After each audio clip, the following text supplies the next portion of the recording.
Transformasi keyakinan adalah proses kompleks dengan melibatkan perubahan fundamental dalam pandangan nilai dan perilaku individual atau kelompok yang sering dipicu oleh celah dan kontradiksi antara keyakinan yang ada dengan realita baru.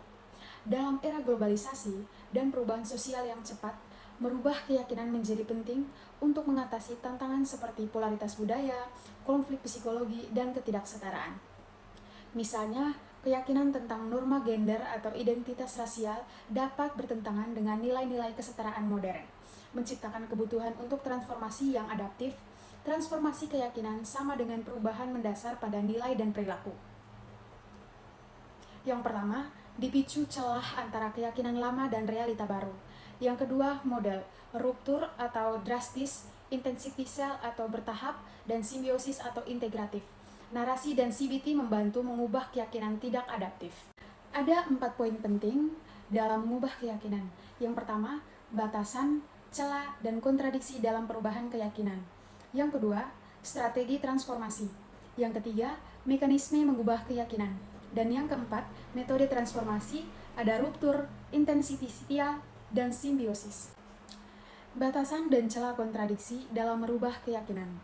Perubahan keyakinan menghadapi berbagai hambatan, terutama resistensi internal karena keyakinan sudah mengakar. Celah penelitian terlihat dari kurangnya studi jangka panjang yang menunjukkan bahwa keyakinan sering kembali ke pola lama. Kontradiksi juga muncul ketika tekanan eksternal memaksa perubahan sehingga menimbulkan resistensi atau kepalsuan. Serta ketika model transportasi tidak sesuai dengan konteks budaya. Karena itu, perubahan keyakinan menuntut pendekatan holistik yang mencakup aspek emosional, sosial, dan budaya. Yang berikut ada strategi transformasi. Strategi transformasi keyakinan menekankan proses refleksi dan perubahan yang terarah. Menyoroti proses penyelidikan melalui refleksi kritis, dialog kolaboratif, dan eksperimen praktik untuk membantu individu mempertanyakan asumsi lama.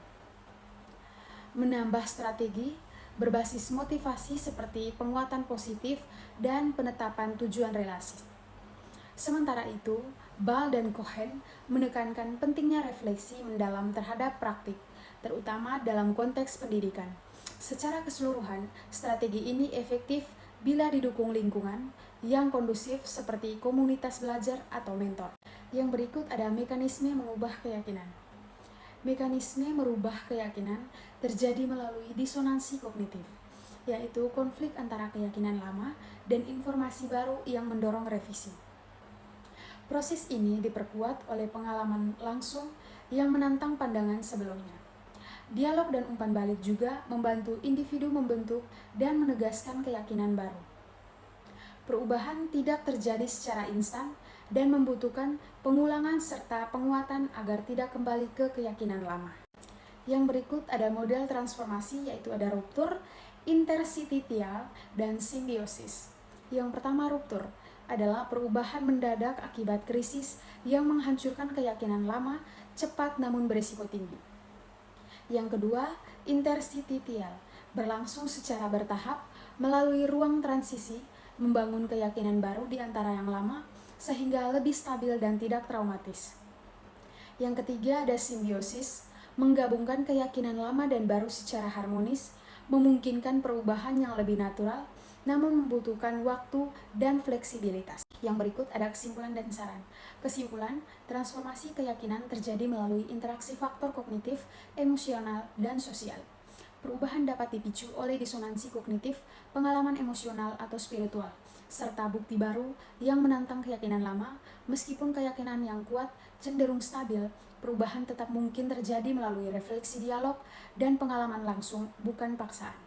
Yang berikut ada saran untuk individu, lakukan refleksi diri, gunakan pengalaman langsung dan dialog, serta kelola emosional melalui mindfulness atau jurnal. Yang kedua, untuk pendidik atau pemimpin, gunakan pendekatan berbasis bukti, diskusi interaktif, dan hindari paksaan. Dan yang ketiga, untuk profesional, kesehatan mental, integrasikan pendekatan emosional, sosial,